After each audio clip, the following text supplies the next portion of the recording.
Welcome to Electrify, the video show and podcast for electricians only, with your hosts Paul Abernathy and Jay the Basement King Grunberg. Sit back and enjoy the show.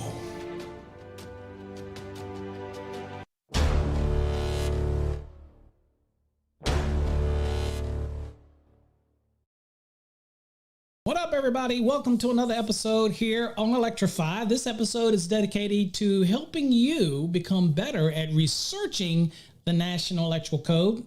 If you're looking for changes in the code, or you want more knowledge of why something changed in the code rather than ask somebody, guess what? You can research it yourself. And so I'm going to kind of show you the process. I'm going to give you an example of how to research something, and you will be able to do that at the end. Now, it is going to mean that you have to have a little bit of a knowledge when something may have changed. Otherwise, you're going to go one cycle at a time back in time in order to try to hunt down it to why something changed. And again, it makes you kind of a little researcher, if you will. And so, but it also helps you get a more in-depth understanding of the National Electrical Code. Okay, so first things first. If you don't have an account with NFPA, that's at nfpa.org, go get you a free account. It's free. And you just go to the website, and then you will go and you will register. Once you register, log in, and you'll see a screen very similar to this. Okay. Now, what you're going to do is we're going to show you an example of how you would research something. And I'll walk you through this so that you can get an understanding of what happened, what takes place. Okay. All right. So first thing I want to tell you is a little story. Okay. Let me tell you a little story. Story time with Paul. So many people wonder what happened at one point in the code in the 2008 edition of the NEC. Small segments of raceway that were considered unsupported required a support. Now, there was a new subdivision that was added under section 30 of 358 for EMT, but it was also added for others as well, that added a new statement about unsupported raceways. Okay. This was added in the 2008 edition. It was not in the 2004, but it appeared in the 2008, and it disappeared again in the 2011 edition. So if you wanted to research and say, okay, so if I had an 18-inch piece of raceway, let's call it a nipple. So it's 18 inches. I have an 18-inch nipple. And I was going to put it between two cabinets for whatever reason. I've got a cabinet over here, cabinet over here. And I want to put this 18-inch raceway between it, call it a nipple. And it's unbroken, but I secured it at both ends through a fitting to the cabinet, secured with lock nuts, if you will. So it's rigid. It's not going anywhere. You follow me? There was a period in the 2008 code that would have required you to place a strap on that.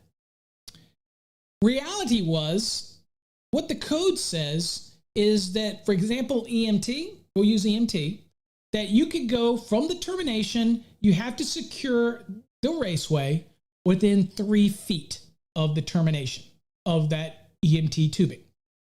Okay, well, if you have a cabinet here, and you have a cabinet here, and you have a raceway running between them into a fitting, which the cable industry and the code acknowledges that fittings are considered securement and support mechanisms, okay? So what happens is this piece of raceway, whether it's 18 inches, 24 inches, or even up to 36 inches, is secured at both ends. So this raceway is secured and it is supported, okay? Because the code says that you have to secure it within 3 feet. All right, we're going to look at that 358.30, and you're going to see what it says in A, and you're going to understand this as we look through this history lesson here. So the proposal that was given to us in the 2008 code was unnecessary. And again, it's one of those things that things get into the code that is totally unnecessary, because the code already has a good explanation on how to address this. But sometimes proposals just get in there, and ultimately they get taken out later. Sometimes we have to suffer through it for a cycle, but then it disappears. But I'm going to show you the logic here, and you'll get an understanding. So we're going to use EMT as our reference, and I'm going to show you how to research what happened here.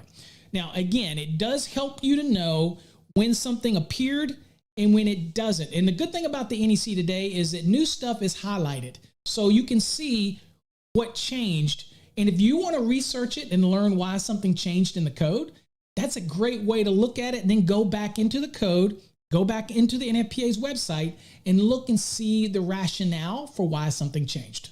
Now, as it gets further back in history, it becomes a little bit harder. I get it. But again, that's the concept of how we want to do it. Okay. So let's kind of do that and run through a lesson. So I'm going to go here and I'm going to get us here. So I'm on my website. I'm on NFPA's website. And I've logged in. So the first thing I'm going to do is let's look at the code itself first. And we're going to look at the 2011 edition because that's the first time that the reference to unsupported raceways when it comes to the addition of the requirement from the 2008 edition disappeared in the 2011 edition. But I want to show you how you can do this for free. Okay, so let me go here. So I'm going to go to codes and standards. I'm going to click on list of NFPA codes and standards. Remember, get yourself a free account. Then I'm going to go down here and I'm going to go to the the NFPA 70 tab, which is for the NEC. I'm going to click on that. Now here's something neat. Here on this screen, you get a lot of options. I can log into my NFCSS account, which lets me see all of the NFPA standards if you pay for that, or you have what's called a free access button. Okay, so I'm going to do something here and I'm going to go to the edition. I'm going to do free access. So currently it's on the 2020 NEC, right? So watch what I'm going to do here. So I'm going to go here and I'm going to say, well, let's go to the 2008 edition of the NEC. And I'm going to select that edition. Okay, so once I select that edition here, okay, now also real quick, let's go on and so we're on this edition, but let's go on and click free access. Once you click free access, you're going to get the edition you want. Let's go real quick look at the 2008 so we can see what the code view says. Now, once you get, no, I see I've got an account, but I don't want to do that. Proceed to the free access, sign the agreement. So here's what it looks like on your screen. Okay, this is your free version for those that aren't familiar with the free version. Okay. Now I do recommend you support the NFPA, but this is your free version. So let's go to table of contents and I'm going to jump down to EMT 358. So here I'm at this and I'm going to go until I get to where I want to be. And this is securing and supporting.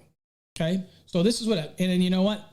And I'm not sure whether or not you can see this well enough. So I'll see if I can blow this up a little bit and whether or not you can see it. So we got enough here that we can see here because here is where we're talking about the change. Okay. Okay. So let's look at this 358.30. You see the highlights.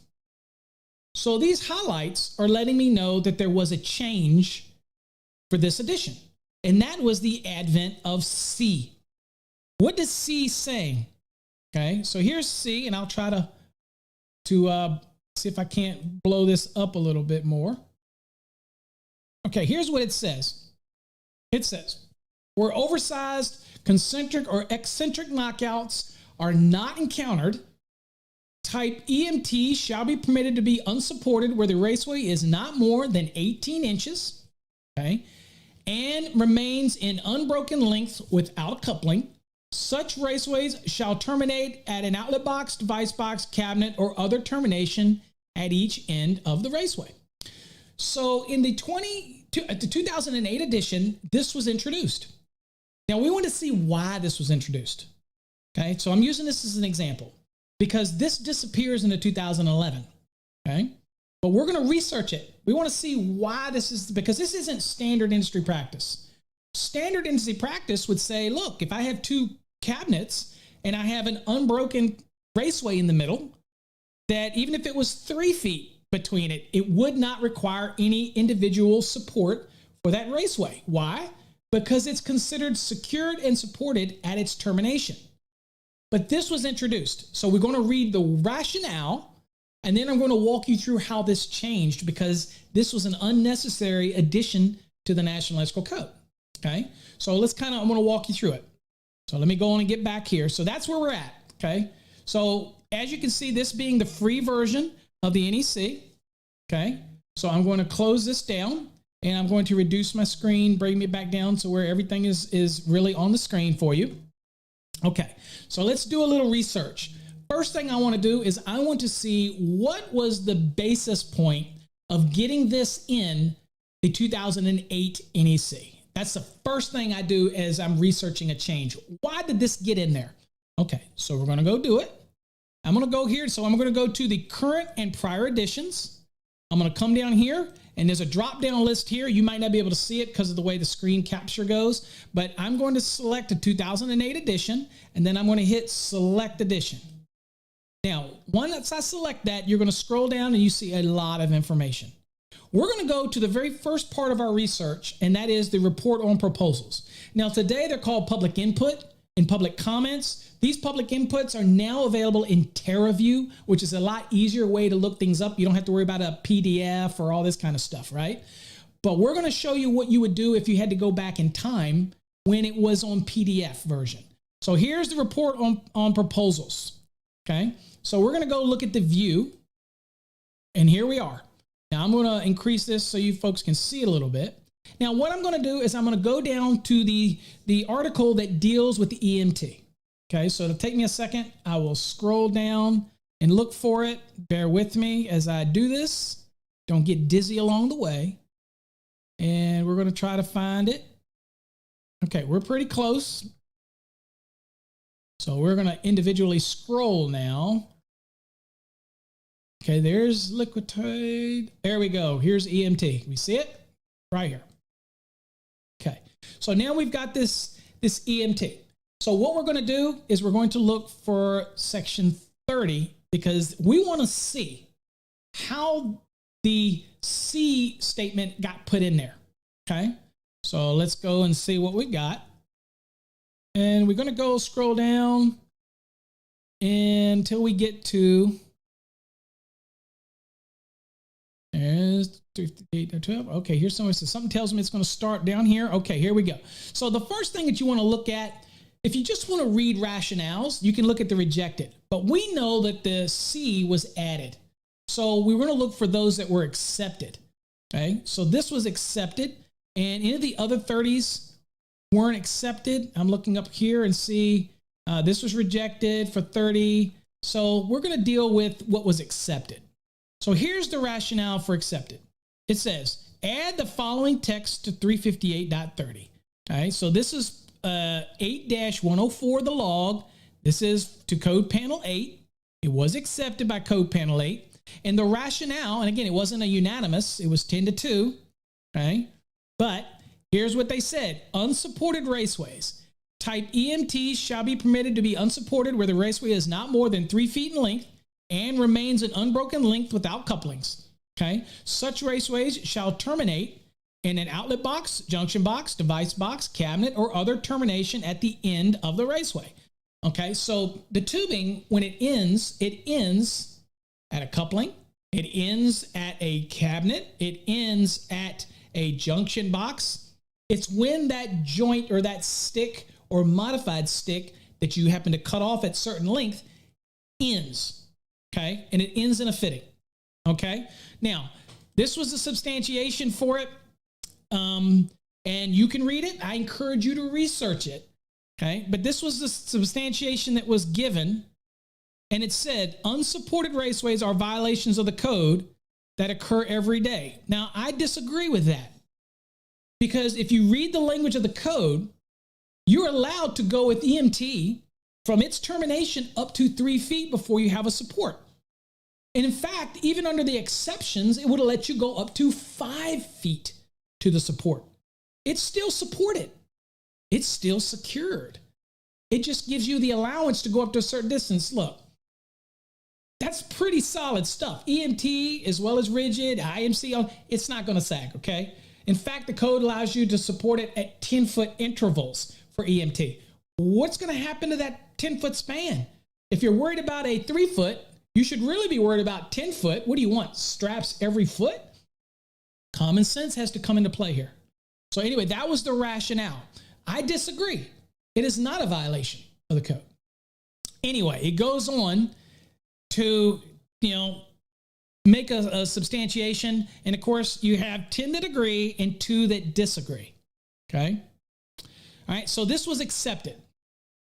All right. So once it's accepted in the ROP, then it gets reviewed by everybody in what's called the ROC, which is report on comments. Now we call public comments, but we want to look and see if anybody was kind of against this. And you're going to see where the common sense starts to come into play here. So let's go on and do that. So we're going to go back over here, and all the draft is the public's version of it. So what the code actually looks like after it's been ratified for that portion of the process. So here's the second draft, and here's the report on comments. We're going to review that real quick, and we're going to do the same thing we did before. We're going to scroll down, and we're going to try to find 358 as quickly as possible. Go back a little bit. Okay, there's 340. And let me go down a little bit. There's 352. And okay, 358. So I'm going to blow it up a little bit for you. Okay, so let's kind of move down. So we're going to stick with the accepts again, but we're going to also pay attention to some people's statements. Okay, and that's where you start to understand where this is going. So in the acceptance, we have some people made some statements about this is where the 18-inch came in for certain pieces that were unsupported by basically the gist of what they were trying to achieve at the original public at the proposal. But we're going to look and see the acceptance. So here is where they accepted, again, C, and they added this to the end to make reference to C. This was by a gentleman I have the utmost respect for. But here's where you start to get stuff. Check this out. Here's a rejection. Now check this out. This is where you start to understand where, and this submitter right here, I love him. Some people say he's very abrasive. I love it. And I get his book. He writes a book. He does his own handbook, by the way, which I highly recommend you add to your library. I love his straightforward, no-nonsense approach. Now, is he always right? Like, am I always right? Maybe not. We're entitled to our opinion, and you can agree to disagree. But he's pretty spot on most of the time, okay? And so, look, this is what it was, the proposal. He says, this was rejected by the committee.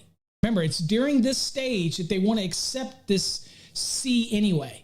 So it says, the concept of a special support rule for short lengths of raceway runs between enclosures of various sorts is without technical substantiation and at variance from the routine trade practice.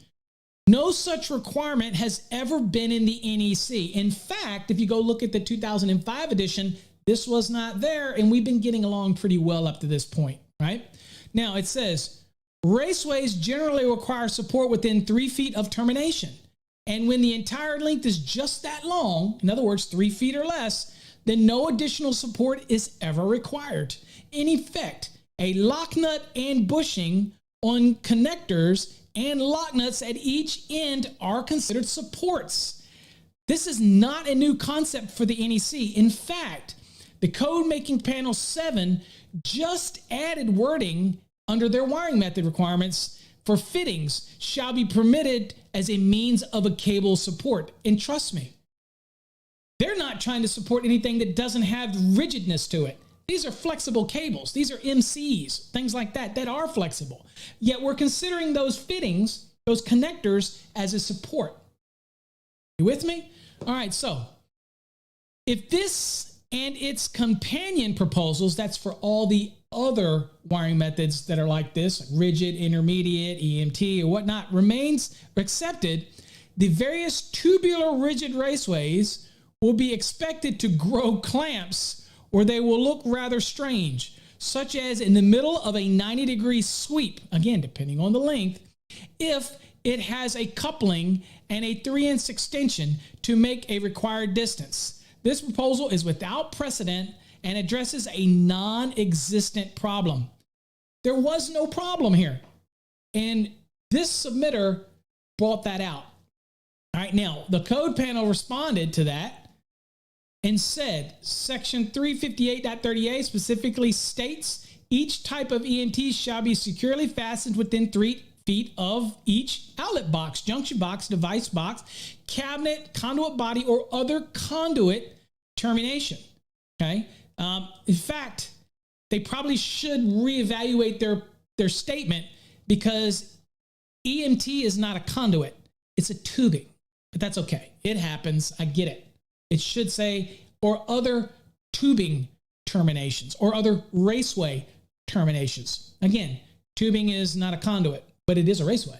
So anyway, it says, quote, there is no special support rule, just the already existing securely fastened rule. Okay. So what they're saying is basically the code stands on its own. We're going to add C. We really can't justify C, but we're going to accept C. You with me?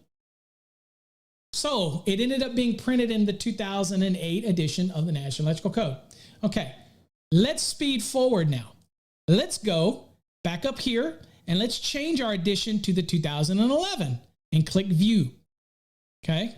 Oops. Well, we don't want to look at that again. So hold on for a second. Let me turn that off. Sorry about that.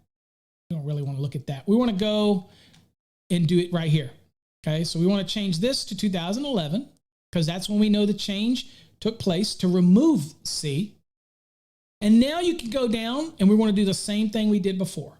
Let's go to the ROP and we'll view it. Now, this is ROP, so we're going to look and see what people proposed. And I'm going to scroll down and I'm going to get to, went a little too far there. Got to come back a little bit. People say, Paul, use the search feature. Well, you do that in your videos. I'll do what I do in mine. You certainly have the choice to watch my videos or not. That's your choice. All right, so I'm going to zoom up. All right, so let's look and see what we've got here. So now we're at 358.30. There was quite a few submittals here.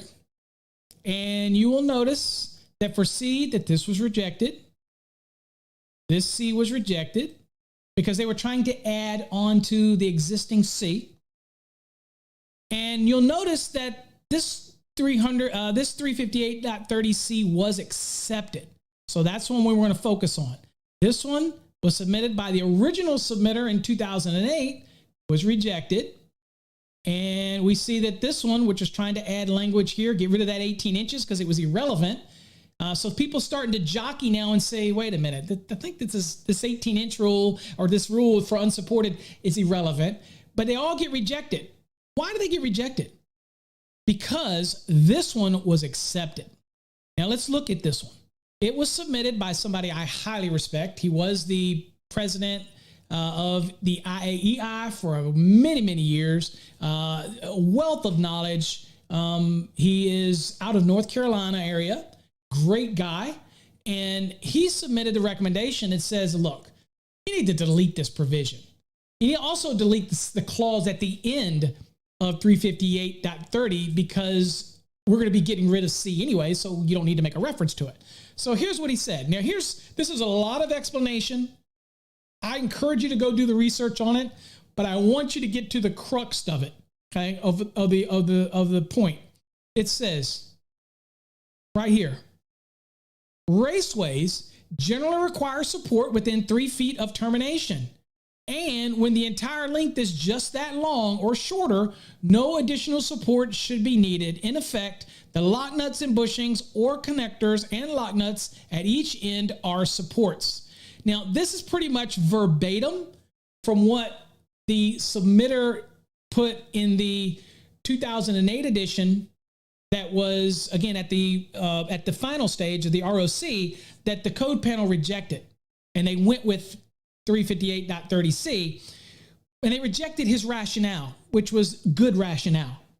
There was no technical substantiation. It wasn't a violation in the 2008 proposal or the the public input, or whatever they called it back then, proposal, whatever. It's so many changes since then, from report on proposals to now it's called public input. It's so confusing. I'm trying to get used to the new language. Public input, public comments, first draft, second draft, revisions, whatever. All right, so it made sense. Fred made sense. He made common sense to everyday practice, because Fred is used to being an electrical contractor. It's not just an educator, right? He's gotten his hands dirty. He knows that it's unnecessary because of the current rule. Well, this is also what Mr. Carpenter understands, and that's why it's for submitted. Now, many people want to focus on this panel statement. It says CMP 8 does not necessarily agree with the suspender's substantiation. Certainly, they may not agree with all of it, and I think this is a poor statement from a code panel. In other words, when you accept something, but yet you're saying you don't agree with the substantiation, but you accepted it, probably the poorer choice of panel statements. And today we make much more detailed panel statements than back then, maybe. But it still was 11-1, okay? And in reality is because it's common sense to the approach. So ultimately, at that point, it was accepted. And then it went into the ROC for this one. And let's go look at that one so that we can see what happened. So we're going to go now to the ROC. We'll view that. We want to see if it's stuck. And of course, we know it does stick and it is removed for the 2011. But we want to finish this chain of research that we're doing. And you should be able to do the same thing. And we're going to go down here and we're going to find it. Okay. PDFs being what they will. I know people say, well, use the search feature, Paul. Again, when you do your own, you can do whatever you want to do. Go for it. All right, so I'm going to go back here. There we go. Now I'll blow this up a little bit so you can see it. So this is the report on comments right before it's finally published. Okay. Of course, we have NITMAM's notice of intent to make a motion, but none took place with this issue. So let's kind of go down and see here. So again, here was a reject where somebody said, no, you need to add back C. Okay. But it was rejected. Okay. They said C810 for their comment. Okay. Here, tried to add back C. It was rejected. Okay. Here again, so this is 60. So here we see it was rejected. So that means that C 358.C 358.30C is gone, disappeared. It's going to not be in the 2011 edition. Now it's said to see their comments at 8-10. So let's just go on and look at their comments. See what they said. So that's where you're looking right here at the log. And I'm going to go to 8-10, see what they said. So here's 8-10. Now, granted, this one's for 342, okay? So IMC. But again, they just didn't want to be redundant, okay? So the panel statement right here, and okay, it says the comment does not address the concern of smaller raceways and exposed locations. That's really not relevant to what we're talking about. What is more important is this part down here. It says, however, a raceway that is supported within 3 feet of termination has been demonstrated to provide effective support. Any decision to omit the support required by general rule, that is within 3 feet of a raceway termination, is a decision best made in the field by the AHJ based on the circumstances of a given installation. So you follow the code rules. The AHJ can modify it, but they're assuming some responsibility because the code is a minimum standard. Okay. But basically, this is a code panel saying, look, we've made a statement. We're going to stick with it. If you have a box and you have a securement within 3 feet, in this case, box to box, and the raceway is only 3 feet, then guess what? It's considered secured. It's considered supported. Trust me. Don't worry about that small 3-foot piece of EMT or rigid or IMC. Don't worry about it sagging, folks. Look, the general rule allows me to go with EMT up to 10 feet between supports. Nobody seems to be worrying about that. So I don't think I should worry about 3 feet. Okay. It's called common sense. And that's what we're trying to establish here. So I just kind of took you through the scenario of how we get from here to there. And so, it's just that simple in how we get from point A to point B. So hopefully you learned something. And yeah, research the code. You can go through and learn why things are done the way they are by looking at the past history of code panel statements. So hopefully you learned something, and get that free account at NFPA and make sure you use it to your best ability. And if you have any questions, as always, feel free to reach out to somebody who can give you some assistance to help you better understand why things are what they are in the national code. Till next time, folks, stay safe. God bless.